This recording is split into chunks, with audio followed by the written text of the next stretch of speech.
उत्तर प्रदेश के अपर पुलिस महानिदेशक कानपुर जोन आलोक सिंह ने शनिवार को झांसी सहित 11 जनपदों के विभिन्न विभागों के आला अधिकारियों के साथ महाकुंभ की तैयारियों को लेकर एक समन्वय बैठक की।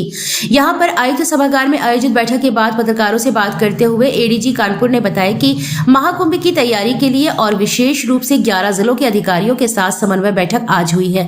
इस बैठक में इन जिलों के राजस्व अधिकारी, पुलिस अधिकारी, सेना के अधिकारी, रेलवे सुरक्षा, सड़क सुरक्षा और राज्य परिवहन निगम से संबंधित अधिकारी मौजूद थे। इस महाकुंभ में जाने वाले श्रद्धालुओं की सेवा, सुरक्षा और सुविधा को ध्यान में रखते हुए चर्चा की गई और जरूरी दिशा निर्देश दिए गए। इस दौरान सूचनाओं के आदान प्रदान को लेकर चर्चा की गई। एडीजी कानपुर ट्रेनों में और बसों में यात्रियों के लिए की गई सुविधाओं पर उन्होंने कहा कि रेलवे के अधिकारियों ने बताया है कि रेलवे स्टेशन पर इस दौरान कड़ी चेकिंग और ट्रेनों के भीतर भी सुरक्षा कर्मियों की तैनाती की जाएगी। राज्य सोशल मीडिया की सभी जनपदों में मौजूद इकाइयों को सोशल मीडिया पर कड़ी नजर बनाए रखने के निर्देश दिए गए हैं। अगर कोई भ्रामक सूचना फैलाई जाए तो उसकी आईडी को ट्रैक करते हुए उस पर कार्रवाई करने के निर्देश दिए गए हैं। ट्रेनों को डिरेल करने की कोशिश करने वाले शरारती तत्वों पर कड़ाई से नजर रखने के लिए रेलवे लाइनों के आसपास के चिन्हित गांवों में सघन पेट्रोलिंग और स्थानीय लोगों से सहयोग के साथ आपराधिक तत्वों पर सख्त कार्रवाई के आदेश विस्तार से दिए गए हैं। एडीजी कानपुर महाकुंभ में जाने वाले दिव्यांगजनों और वरिष्ठ नागरिकों को लेकर किए गए विशेष इंतजामों के सवाल का जवाब देते हुए मंडलायुक्त विमल कुमार दुबे ने बताया कि झांसी मंडल से जाने वाले श्रद्धालुओं के लिए बस स्टैंड और रेलवे स्टेशन पर फैसिलिटेशन सेंटर्स की व्यवस्था की गई है, जहां उन्हें ये जानकारी दी जाएगी कि वह किन तैयारियों के साथ महाकुंभ के लिए जाए। इसके अलावा बस स्टैंड पर होल्डिंग एरिया में पर्याप्त रोशनी, टॉयलेट्स की साफ सफाई की व्यवस्था की जाएगी। इतना ही नहीं, श्रद्धालुओं की मदद के लिए स्वयं सेवकों की भी नियुक्ति की जाएगी, जिससे उन्हें कोई दिक्कत का सामना इन माध्यमों से यात्रा के दौरान न करना पड़े। झांसी मंडल से एक रिंग रेल सेवा शुरू की गई है, जो मंडल से होते हुए चित्रकूट से इलाहाबाद तक जाएगी। यह पूरी ट्रेन अनारक्षित होगी और सप्ताह में 5 दिन चलेगी। इसके अलावा शनिवार और रविवार को 2 आरक्षित ट्रेन चलेंगी। ट्रेनों में सुरक्षा के लिए जीआरपी, आरपीएफ और स्थानीय पुलिस मिलकर काम करेगी। जैसा आप सभी अवगत हैं, महाकुंभ का आयोजन 13 तारीख से प्रयागराज में हो रहा है।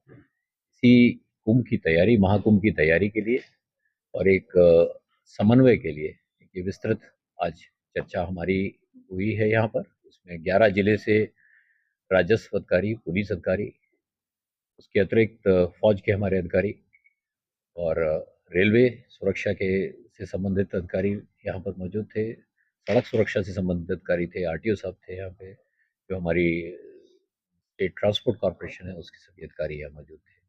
इस पूरी मीटिंग का जो मूल आधार था, वो जो बड़ी संख्या में श्रद्धालु प्रयागराज में आने के लिए आतुर हैं, उनकी सेवा, सुरक्षा और सुविधा, इसका जो है पूरा ध्यान रखा जाए। इसके लिए जो जो कार्य हमको करने हैं, उस सब के बारे में यहाँ वर्टिकल्स में उसके बारे में चर्चा हुई। कुछ स्पेसिफिक इंस्ट्रक्शंस थे, उनके बारे में चर्चा हुई। सूचनाओं के आदान प्रदान के बारे में चर्चा हुई और कैसे, जैसे पूर्व के वर्षों में भी हम लोग जिस तरह से इलेक्शंस में थे, ऐसे पहले और भी कोई मेजर जो इवेंट आया है, हमारे सीमावर्ती जनपदों के साथ समन्वय करके एक उसको सफलतापूर्वक संपन्न कराते हैं। उसको उसी तरह से महाकुंभ की तैयारी के बारे में भी आज यहाँ चर्चा की। तो बॉर्डर से जिस तरीके से ट्रेनें जाएंगी, ट्रेन में श्रद्धालु जाएंगे, बसें जाएंगी, उसमें सुरक्षा के क्या पॉइंट्स बनती है? उसमें जो स्पेशल ट्रेन्स आ रही हैं, उसमें स्पेशल ट्रेन्स के बारे में मुझे रेलवे के अधिकारियों ने बताया कि वहाँ पर हर ट्रेन में आर्म्ड एस्कॉर्ट रहेंगे। साथ ही साथ उसमें रेलवे स्टेशंस पे जो है कड़ी चेकिंग रहेगी। वहाँ पर जो हमारे डीएफएमडी, एचएचएमडी के माध्यम से रेलवे सुरक्षा बल के लोग होंगे, आरपीएफ के लोग होंगे। वो सुनिश्चित करेंगे कि पूरी स्क्रीनिंग के बाद ही लोग रेल में सफ़र करें। साथ ही साथ रेल की यात्रा के दौरान भी उसमें आर्म्ड एस्कॉर्ट्स जो है वो साथ में आएंगे। जी, साइबर क्राइम के बड़े इश्यूज आ रहे हैं और साथ में fake websites, fake news social media पे एकदम से फ्लोट कर जाती हैं। इसको रोकने के लिए इस स्तर पे क्या कार्रवाई? हमारी जो, आप जानते हैं, स्टेट का जो सोशल मीडिया सेंटर है वो काफ़ी उन्नत सोशल मीडिया सेंटर है और उसकी इकाइयाँ जो हैं सभी जनपदों में हैं।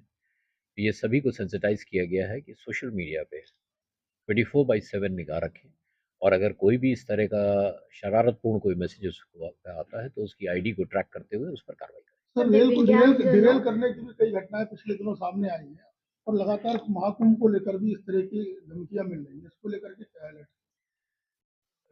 कुछ ट्रैक्स पर इस तरह के शरारती तत्वों ने कोशिश की, कहीं लकड़ी का लट्ठा रख के या सिलेंडर रखकर, लेकिन जागरूकता के कारण और समय से उस पे जानकारी आने पर वो सफल नहीं हो पाए हैं। इसके बारे में बहुत विस्तार से निर्देश दिए गए हैं और रेलवे ट्रैक्स के आसपास के जितने भी हमारे चिन्हित गांव हैं, वहाँ पर डीप पेट्रोलिंग, वहाँ के लोकल लोगों का जो है सहयोग और वहाँ के जो क्रिमिनल एलिमेंट्स हैं, उनके ऊपर सख्त कार्रवाई करने के सर, निर्देश दिए हैं। दिव्यांगजनों और जो सीनियर सिटीजन जाते हैं, जो यात्री जाएंगे, जो श्रद्धालु जाएंगे, उनके लिए किस तरह की विशेष व्यवस्था इस बार की?